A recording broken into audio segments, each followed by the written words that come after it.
साथियों नमस्कार। स्वागत है आपका अपने YouTube channel electrician study point पर। दोस्तों, जैसा कि मैं आपको अवगत करा दूं, फ़िलहाल हमने चैनल के माध्यम से निमी पैटर्न की जो असाइनमेंट है उनका सॉल्यूशन स्टार्ट कर रखा है। First semester second semester complete मैंने अपलोड कर दिया है। फ़िलहाल अपना थर्ड सेमेस्टर चल रहा है, उसकी भी मैंने डीसी जनरेटिंग क्लासेस अपलोड कर दी है। फ़िलहाल अपना डीसी मोटर का चल रहा है, उसकी 2 क्लासेस मैंने पहले अपलोड कर दिए हैं और आज की तीसरी क्लास होगी जिसमें कि अपन डीसी मोटर कंप्लीट कर लेंगे। ठीक है दोस्तों, तो स्टार्ट करते हैं। अपन जो बचे हुए डीसी मोटर के क्वेश्चंस हैं उनको स्टार्ट करते हैं। पहला क्वेश्चन है आज की वीडियो का, कहाँ डीसी मिश्रित मोटरों को प्राथमिकता दी जाती है। मतलब डीसी जो कंपाउंड मोटर होती है उनको कहाँ पर प्रेफरेंस दिया जाता है। सबसे पहले तो मैं आपको बता दूं डीसी कंपाउंड मोटर कौन सी होती है। कंपाउंड मोटर वो होती है जिसमें क्या होता है, जो फील्ड वाइंडिंग होती है 2 प्रकार की होता है। एक तो कौन सी होती है, शंट फील्ड वाइंडिंग होती है और एक होती है सीरीज फील्ड वाइंडिंग होती है। ठीक है, एक तो शंट फील्ड वाइंडिंग, एक सीरीज फील्ड वाइंडिंग होती है। ठीक है, तो जो कंपाउंड मोटर होती है वो कहाँ यूज होती है। कंपाउंड मोटर का उपयोग ऐसी जगह पर किया जाता है जहाँ पर लोड जो होता है वो लगातार चेंज होता रहता है। मतलब लोड जो होता है अलग अलग लोड पर नियत गति के लिए कांस्टेंट स्पीड होती है, लेकिन लोड जो चेंज होता रहता है वहाँ पर इसका उपयोग किया जाता है। इसके अलावा शंट मोटर का भी इसमें शंट मोटर का भी कांस्टेंट स्पीड के लिए किया जाता है। फिलहाल किसका पूछा गया अपन को, डीसी कंपाउंड मोटर का। इसलिए डीसी कंपाउंड मोटर का कौन सा ऑप्शन होगा, नियत गति लेकिन लोड चेंज होता रहता है फिर भी गति जो होती नियत रहती है, उसके लिए अपन डीसी कंपाउंड मोटर का प्रयोग करते हैं। क्लियर हुआ, तो ऑप्शन कौन सा राइट हो जाएगा अपना, नियत गति की आवश्यकताओं के लिए, लगातार लोड आवश्यकताओं के लिए। नेक्स्ट है अपना सी में दे रखा है उच्च आरंभिक बलागुणन के लिए, डी में दे रखा है अलग लोड आवश्यकताओं के अनुसार नियत गति। डी ऑप्शन बिल्कुल राइट आंसर हो जाएगा। Constant speed under varying load requirement, अलग अलग लोड आवश्यकताओं के अनुसार नियत गति के लिए डी ऑप्शन इसका बिल्कुल राइट आंसर हो जाएगा। ठीक है दोस्तों, नेक्स्ट क्वेश्चन करते हैं 102 नंबर का। डीसी मोटर के लिए स्टार्टर की आवश्यकताएं क्या है। कहने का मतलब डीसी मोटरों में जो स्टार्टर होते हैं, स्टार्टर कौन कौन से होते हैं, 2 पॉइंट स्टार्टर होता है, एक 3 पॉइंट होता है, एक 4 पॉइंट स्टार्टर होता है। इनमें स्टार्टर की आवश्यकता क्यों होती है, स्टार्टिंग में क्या होता है, करंट का मान जो होता है बहुत ज़्यादा होता है जिससे कि आर्मेचर वाइंडिंग जलने के चांसेस रहते हैं। तो क्या करेंगे, स्टार्टर का उपयोग करके आर्मेचर जो करंट होता है उसको आर्मेचर करंट को सीमित कर देंगे। कहने का मतलब उसको आर्मेचर करंट को कम कर देंगे जिससे कि अपनी जो आर्मेचर वाइंडिंग हो जलेगी नहीं। ठीक है, तो कौन सा ऑप्शन सी हो जाएगा अपना, फील्ड को सीमित करने के लिए, फील्ड को लिमिट, अपना डी ऑप्शन बिल्कुल राइट आंसर हो जाएगा। आर्मेचर करंट को सीमित करने के लिए limit the armature current, D option इसका बिल्कुल राइट आंसर हो जाएगा। नेक्स्ट क्वेश्चन करते हैं 103 नंबर का। आर्मेचर वाइंडिंग का परीक्षण करने के लिए किस प्रकार के उपकरण का प्रयोग किया जाता है। जो अपने आर्मेचर वाइंडिंग होती है जिसमें शॉर्ट सर्किट हो जाए, ओपन सर्किट हो, उसकी टेस्टिंग के लिए क्या करते हैं अपन भाई, कौन सा इंस्ट्रूमेंट यूज करते हैं। एक इंस्ट्रूमेंट होता है ग्राउलर। कौन सा इंस्ट्रूमेंट होता है, ग्राउलर। और ग्राउलर में कौन सा, एक्सटर्नल ग्राउलर होता है, बाह्य जो होता है उस ग्राउलर का प्रयोग किया जाता है जिसके द्वारा आर्मेचर वाइंडिंग की टेस्टिंग की जाती है। तो बी ऑप्शन इसका बिल्कुल राइट आंसर हो जाएगा। ठीक है दोस्तों, नेक्स्ट क्वेश्चन करते हैं 104 नंबर का। 3 point starter, that is important question. ऐसा क्वेश्चन कंपटीशन में लगभग आता रहता है क्योंकि यहाँ ऐसे क्वेश्चन ही कंपटीशन के लिए बने हुए हैं। देखो कितना अच्छा क्वेश्चन है। देखो 3 पॉइंट स्टार्टर दे रखा है। 3 पॉइंट स्टार्टर के होल्डिंग कॉयल को शंट फील्ड के साथ श्रेणी क्रम में क्यों जोड़ा जाता है। देखो मैं क्वेश्चन आपको समझाता हूँ कि अपना 3 पॉइंट स्टार्टर कौन सा, 3 पॉइंट स्टार्टर। 3 पॉइंट स्टार्टर का उपयोग शंट और कंपाउंड मोटर के लिए किया जाता है। इसमें क्या होता है, एक एनवीसी होती है, क्या होती है कि अपनी एनवीसी होती है, एनवीसी कोयल, और एक अपना मान लो शंट दे रखा है तो ये अपना शंट जनरेटर हो गया। ठीक है, या सॉरी मोटर हो गया, मोटर के बारे में चर्चा कर रहे हैं। तो इसमें जो एनवीसी जो होती है, एनवीसी के जो टर्न्स होते हैं वो शंट जो फील्ड वाइंडिंग होती है उसके श्रेणी क्रम में क्यों जुड़ जाते हैं। अब मान लो किसी कारणवश से ये फील्ड वाइंडिंग ओपन हो गई तो फ्लक्स का मान क्या हो जाएगा भाई, जीरो हो जाएगा। फ्लक्स का मान जीरो होगी, जीरो होते क्या होगा, इस स्पीड बहुत ज़्यादा हो जाएगी। स्पीड ज़्यादा हो गया तो जो क्या इसका फाउंडेशन उखड़ सकता है। मान लो फील्ड वाइंडिंग के श्रेणी क्रम में एनवीसी लगा देंगे, एनवीसी को ही क्या बोलते हैं, होल्डिंग कोयल बोलते हैं। एनवीसी का पूरा नाम नो वोल्ट कोयल। तो जैसे ये ओपन हो जाएगी तो एनवीसी को सप्लाई नहीं मिलेगा, एनवीसी किसको सप्लाई ऑफ कर देगी, मोटर की सप्लाई ऑफ कर देगी जिससे कि मोटर ऑफ हो जाएगी। ठीक है, एक तरह से स्पीड से सुरक्षा के लिए ये सुरक्षा करता है, प्रोटेक्शन का कार्य करती है एक तरह से। ठीक है, इस वजह से क्या होता है कि जो एनवीसी होती है वो किसके श्रेणी क्रम में जोड़ी जाती है, शंट फील्ड के साथ श्रेणी क्रम में जोड़ी जाती है। ठीक है, तो जो प्रोटेक्शन वाला ऑप्शन होगा वो अपना राइट आंसर होगा। ठीक है, तो देखते हैं प्रोटेक्शन। अच्छा क्वेश्चन है दोस्तों, ये समझ में आया क्वेश्चन। होल्डिंग कोयल को ही एनवीसी बोलते हैं, एनवीसी का पूरा नाम होता है नो वोल्ट कोयल। तो इसके श्रेणी क्रम में कौन सी होती है, जो शंट फील्ड वाइंडिंग को जोड़ते हैं। क्यों, क्योंकि ये ओपन हो जाएगी तो क्या होगा, फ्लक्स का मान बिल्कुल क्या होगा, जीरो हो जाएगा। और जितनी धारा इसमें प्रवाहित होगी किस में चली जाएगी, आर्मेचर में चले जाएगी, जिससे कि मोटर के जलने के चांसेस होंगे। अब मान लो इसके समीकरण में एनवीसी लगा देंगे तो एनवीसी क्या करेगी, इसकी इस ये जब अपनी वाइंडिंग ओपन हो जाएगी तो एनवीसी की सप्लाई ऑफ हो जाएगी तो मोटर को बंद कर देगी, जिससे क्या होगा, सुरक्षा हो जाएगी। ठीक है, तो कौन सा ऑप्शन हो जाएगा, लोड करंट को लिमिट करने के लिए, कम वोल्टेज को करने के लिए, या प्लंजर को पकड़ने के लिए, या फिर उच्च गति से मोटर, बिल्कुल राइट आंसर हो जाएगा। क्योंकि फ्लक्स गति क्या होती है, एन बराबर क्या होता है, ई बी बटा में फाई होता है। अब फाई का मान क्या होता है, बिल्कुल कम हो जाएगा तो स्पीड ज़्यादा हो जाएगी ना, यानी जीरो हो जाएगी, स्पीड ज़्यादा हो जाएगी। तो स्पीड से सुरक्षा के लिए, बहुत अधिक स्पीड से सुरक्षा के लिए क्या करेंगे, एनवीसी को जोड़ देंगे।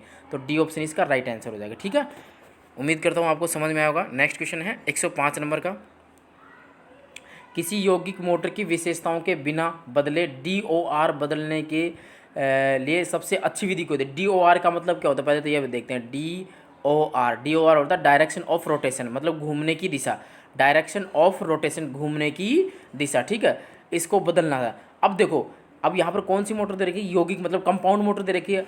कंपाउंड मोटर में एक तो होती है अपनी जो फील्ड वाइंडिंग होती है, दो प्रकार की होती है, शंट फील्ड वाइंडिंग और एक होती है सीरीज फील्ड वाइंडिंग। यदि इनके कनेक्शन बदल देंगे तो कंपाउंड से डिफरेंशियल बनेगा, डिफरेंशियल से कंपाउंड कम्युनिटी बन जाएगी। इसलिए अपन फील्ड वाइंडिंग की तो कनेक्शन चेंज नहीं करेंगे, केवल आर्मेचर के ही कनेक्शन चेंज करेंगे। क्यों करेंगे, देखो आपको मैं बताऊँ। जैसे मान लो ये मोटर है कोई, ये अपना आर्मेचर हो गया, और ये अपनी मान लो ये सीरीज वाइंडिंग होगी, और इसके समांतर में फील्ड होगी। ये मान लो कौन सी अपनी, ये अपनी सोर्स शंट मोटर है। ठीक है, ये अगर मान लो मैं फील्ड के कनेक्शन बदल देता हूँ, इन दोनों के कनेक्शन बदल देता हूँ, तो क्या होगा, कौन कनेक्शन बदलने पर अगर मान लो ये मोटर कौन सी थी, कम्युनिटी थी, तो क्या बन जाएगी, डिफरेंशियल, और डिफरेंशियल थी तो क्या बन जाएगी, कम्युनिटी बन जाएगी। क्यों, क्योंकि देखो, क्योंकि इसमें कंपाउंड मोटर में क्या होता है कि जो सीरीज का फ्लक्स और शंट का फ्लक्स एक दूसरे के सहयोगी होगा तो कम्युनिटी बन जाएगी, एक दूसरे के विपरीत होगा तो डिफरेंशियल बन जाएगी। क्योंकि टोटल फ्लक्स क्या होता है, इसमें टोटल फ्लक्स होता है φ1 माइनस φ2। ठीक है, या फिर टोटल फ्लक्स हो जाएगी, ये तो किसके डिफरेंशियल के लिए हो जाएगा, और इसकी फील्ड के कनेक्शन बदल दें तो φ1 प्लस क्या हो जाएगा, φ2 हो जाएगा। तो फील्ड के कनेक्शन तो अपन बदल नहीं सकते, फील्ड के कनेक्शन बदल देते उसकी विशेषता बदल जाएंगे।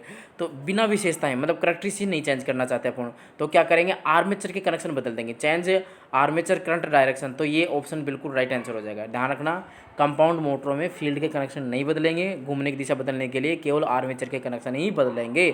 इंपॉर्टेंट क्वेश्चन है दोस्तों, इसको अच्छी तरह से क्लियर कर लेना। ठीक है, तो ए ऑप्शन बिल्कुल राइट आंसर हो जाएगा। नेक्स्ट क्वेश्चन करते हैं 106 नंबर का।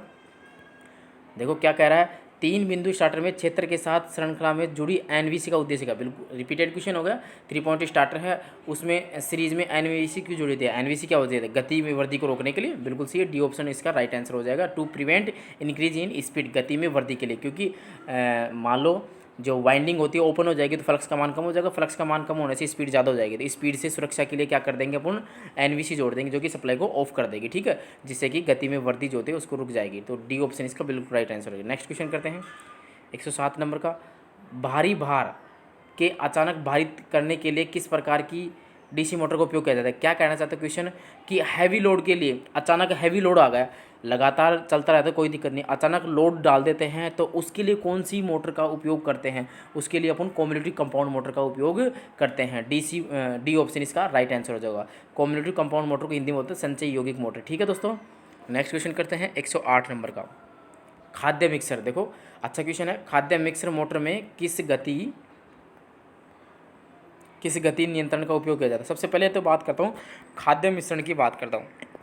खाद्य मिश्रण को बोलते हैं फूड मिक्सर, यानी कि जो मिक्सर ग्राइंडर वगैरह होते हैं, फूड मिक्सर होते हैं, उसमें कौन सी मोटर होती है, अपनी यूनिवर्सल मोटर का प्रयोग किया जाता है। कौन सी मोटर होती है, यूनिवर्सल मोटर का। और ये एक ऐसी मोटर होती है जो कि एसी सप्लाई और डीसी सप्लाई दोनों पर वर्क करती है। ठीक है, इसकी स्पीड जो होती है बहुत ज़्यादा होती है, स्टार्टिंग टॉर्क बहुत ज़्यादा होता है, लगभग 3000 आरपीएम के समथिंग होती है। इसमें स्पीड को कंट्रोल करने के लिए कौन सी विधि का उपयोग किया जाता है, सीरीज फील्ड टेपिंग विधि का उपयोग किया जाता है। डी ऑप्शन बिल्कुल राइट आंसर हो जाएगा, सीरीज फील्ड टेपिंग विधि, श्रृंखला क्षेत्र टेपिंग विधि। ठीक है, नेक्स्ट क्वेश्चन करते हैं 109 नंबर का, कौन सी गति नियंत्रण प्रणाली शून्य से सामान्य से अधिक तक गति को एक आसान बदलाव प्रदान करता है। देखो इंपॉर्टेंट क्वेश्चन है दोस्तों, ये भी आज के सेशन में लगभग इंपॉर्टेंट क्वेश्चन एग्जाम में देखने को मिलेंगे आपको। Which speed control system provides a smooth variation of speed from 0 to above normal. ठीक है, कहने का मतलब जीरो से लेकर के मैक्सिमम तक स्पीड को चेंज कर कौन सी विधि के द्वारा करते हैं, वार्ड लियोनार्ड मेथड के द्वारा।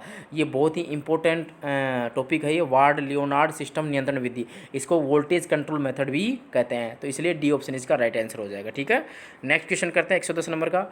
वाइंडिंग में टेप का उद्देश्य क्या है, what is the purpose of tapes in winding. Winding में टेप्स का उद्देश्य होता है व्रैप्स द कंडक्टर, कंडक्टर लपेटे। सी ऑप्शन इसका राइट आंसर हो जाएगा। ठीक है, नेक्स्ट क्वेश्चन करते हैं 111 नंबर का।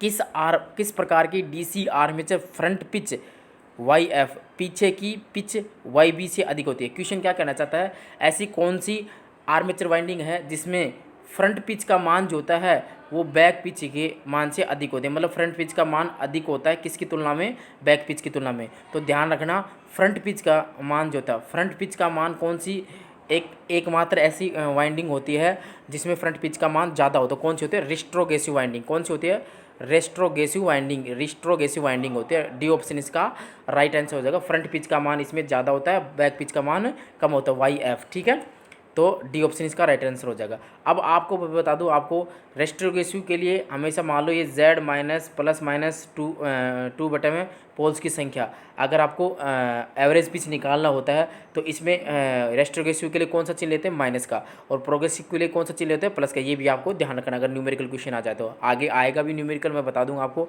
रेस्ट्रोगेसिव के लिए माइनस का चिन्ह लेते हैं, प्रोग्रेसिव के लिए प्लस का चिन्ह लेते हैं।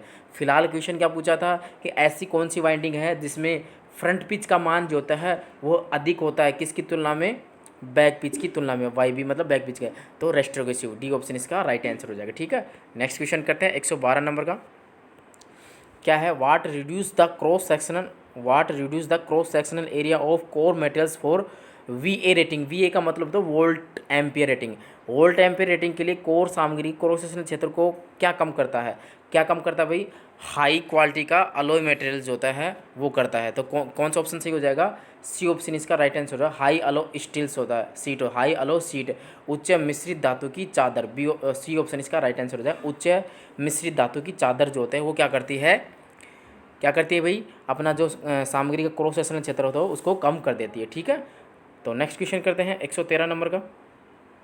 क्या क्वेश्चन है भाई, how to obtain opposite polarity in adjust pole of a 4 pole DC motor. मतलब 4 पोल को ध्रुव बोलते हैं हिंदी में। 4 पोल DC मोटर में आसन ध्रुव में विपरीत ध्रुव कैसे प्राप्त करते हैं। विपरीत ध्रुव प्राप्त करने के लिए क्या करेंगे, करंट की दिशा बदल देंगे, ना, बिल्कुल, making current flow from in different direction. तो डी ऑप्शन इसका राइट आंसर हो है, धारा प्रवाह को अलग दिशा में बनाना। ठीक है, उससे क्या होगी, ध्रुवता, जब भाई पोलरिटी चेंज करने के, करंट की डायरेक्शन चेंज करके अपन पोलरिटी चेंज कर सकते हैं, तो धारा प्रवाह को अलग दिशा में बनाना। डी ऑप्शन इसका बिल्कुल एग्जैक्ट राइट आंसर होगा। ठीक है, नेक्स्ट है, ये देखो अच्छा क्वेश्चन है, रिवाइंडिंग प्रक्रिया में क्या है। अब मान लो ये स्लोट्स है ना, स्लोट्सों में ये आपको वेज है, इसको वेज को निकालने का प्रोसेस दिखा रखा है। अब मान लो रिवाइंडिंग करते हैं तो जो कचरा वचरा बच जाता है ना, मतलब वाइंडिंग के दौरान जो अपन कहने को लेदर पेपर वगैरह डालते हैं वो रिवाइंडिंग की तरह तार वार बच जाते हैं, उसको निकालने का प्रोसेस होता है। तो इसे कहते हैं वेज होता है, तो वेज को हटाने का प्रोसेस होता है। तो सी ऑप्शन इसका right answer, removing of wedges को हटाना। ठीक है, नेक्स्ट क्वेश्चन है 115 नंबर का। वाइंडिंग में उपयोग की जाने वाली कौन सी कुचालक सामग्री एक अत्यधिक गैर हिग्रोस्कोपिक जो होते हैं उसको हिंदी में क्या बोलते हैं, नमी न सोखने वाली और एक अच्छी विद्युत शक्ति होती है। ठीक है, क्वेश्चन समझ में आया कि वाइंडिंग में उपयोग की जाने वाली कौन सी कुचालक सामग्री एक अत्यधिक गैर हिग्रोस्कोपिक, नमी न सोखने वाली एक अच्छी विद्युत शक्ति रखती है। तो एम्पायर कपड़ा रखता है, टेम्पलेक्स पेपर रखता है, या फिर अपना ऑप्शन में दे रखा है मिलीनेक्स पेपर दे रखा है, या चमड़े का कागज़ दे रखा है। तो मिलीनेक्स पेपर जो होता है वो होता है अच्छा, मिलीनेक्स पेपर। ठीक है, सी ऑप्शन इसका राइट आंसर हो जाएगा। नेक्स्ट है 116 नंबर का। किस प्रकार की आर्मेचर वाइंडिंग का चित्रण किया गया है। ये आर्मेचर वाइंडिंग है, कौन सा चित्रण किया गया है, ये है अपनी लैप वाइंडिंग है। और कौन सी डुप्लेक्स लैप वाइंडिंग है, कौन सी है ये, डुप्लेक्स वेव वाइंडिंग है। कौन सी है, डुप्लेक्स वेव वाइंडिंग है, प्रोग्रेसिव लैप वाइंडिंग है यार। ये चेक कर लेता हूँ दोस्तों इसका आंसर एक बार आपको, क्योंकि गलत बताने से क्या फ़ायदा। ठीक है, कौन से नंबर का क्वेश्चन आपका, 116 नंबर का है। I think progressive lap winding होगी। 116 में क्या दे रखा है, सी है, बिल्कुल सी है, लैप वाइंडिंग होगी और प्रोग्रेसिव टाइप की होगी। कौन सी वाइंडिंग है भैया, प्रोग्रेसिव लैप वाइंडिंग होती है, प्रगतिशील लैप वाइंडिंग होती है। सी ऑप्शन इसका राइट आंसर हो जाएगा। नेक्स्ट है 117 नंबर में। देखो ये ऐसी न्यूमेरिकल तो मेरी फेवरेट है, देखो रिट्रोग्रेसिव वेव वाइंडिंग के लिए औसत पिच का मान ज्ञात करवा रहा है। यदि आर्मेचर कंडक्टरों की संख्या कितनी है 14 है, स्लॉट की संख्या 7 है और ध्रुव की संख्या कितनी है 2 है, तो औसत पिच के लिए फॉर्मूला क्या होता है, औसत पिच को वाइज ए से दर्शाते हैं, एवरेज पिच चालकों की संख्या प्लस माइनस 2/में पोल्स की संख्या, जेड क्या है चालकों की संख्या, प्लस माइनस का भी फिर फंडा बताऊँ आपको, और 2/पी क्या है पोल्स की संख्या, प्लस प्रोग्रेसिव के लिए लेना है और माइनस रेस्ट्रोगेसिव के लिए लेना है। अब देखो समझ में आया फॉर्मूला। अब यहाँ पर कौन सी वाइंडिंग दे रखी है, रेस्ट्रोगेसिव, रेस्ट्रोगेसिव में माइनस का चिन्ह लेंगे, ठीक है। तो क्या हो जाएगा अपना वाई ए, एवरेज पीछे हो जाएगा, चालकों की संख्या कितनी दे रखी है अपनी, चालकों की संख्या दे रखी है 14, रेस्ट्रोगेसिव के लिए कौन सा चिन्ह होगा माइनस 2, तो अपने फॉर्मूले में बटे में पोलो की संख्या कितनी दे रखी है 2, तो 14 में 2 गया तो कितना बच गया 12, 12/2 कैंसिल करेंगे तो कितना हो जाएगा 6 हो जाएगा। तो आंसर कितना आ जाएगा ये 6 हो जाएगा, ठीक है। उम्मीद करता हूँ आपको समझ में आएगा। आपको क्या करना था, एवरेज पिच के लिए वाई ए बराबर क्या करना, जेड प्लस माइनस 2/पी, इस फॉर्मूले का प्लस, अगर प्रोग्रेसिव देता तो प्लस चिन्ह, यहाँ पर रेस्ट्रोगेसिव दे रहा इसलिए माइनस का, जेड क्या चालकों की संख्या, पी क्या है पोल्स की संख्या, ठीक है। नेक्स्ट क्वेश्चन है 118 नंबर का, प्रतिक्षेप के बाद आर्मेचर के लिए किस प्रकार का प्रशिक्षण चित्रित किया गया है। 118 में क्या दे रखा है भाई आपको, ये नीचे तो दे रखा ग्रोलर, ये आर्मेचर दे रखा है, ऊपर हेक्सा ब्लेड रखा है, ये आर्मेचर की टेस्टिंग हो रही है। तो कौन सी टेस्टिंग हो रही है, शॉर्ट सर्किट टेस्टिंग हो रही है, कोयल की शॉर्ट सर्किट टेस्टिंग हो रही है। बी ऑप्शन इसका राइट आंसर हो जाए, शॉर्टेड कोयल टेस्टिंग, लघुपथित कुंडली प्रशिक्षण, ठीक है। नेक्स्ट क्वेश्चन करते हैं 119 नंबर का, वार्निश से पहले नए रिवाउंड आर्मेचर को गर्म क्यों किया जाता है, नमी को सोखने के लिए, बिल्कुल सही, dry out the moisturize from it, इससे नमी को बाहर निकालने के लिए, ताकि इंसुलेशन प्रतिरोध होता है वो अच्छा बना रहे, नमी को बाहर निकालने के लिए उसको गर्म किया जाता है, ठीक है, मतलब कि गर्म हवा से उसको गर्म किया जाता है, ठीक है। ए ऑप्शन बिल्कुल राइट आंसर हो जाएगा।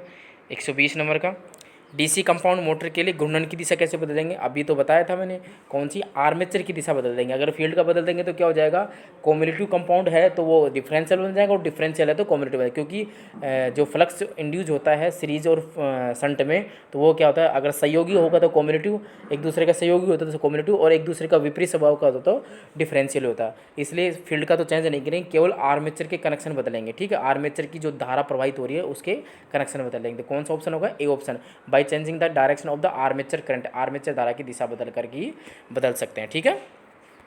नेक्स्ट क्वेश्चन करते हैं 121 नंबर का, क्या कह रहा है, what is the effect in DC shunt motor if it supply terminals are interchange, मतलब डीसी मोटर जो होता है, डीसी शंट मोटर कैसी होगी, डीसी शंट मोटर ये तो फील्ड वाइंडिंग होगी, और ये इसका आर्मेचर हो गया, ठीक है, और ये इसके सप्लाई देगा, मतलब इसके सप्लाई के कनेक्शन जो है ये प्लस है ये माइनस है।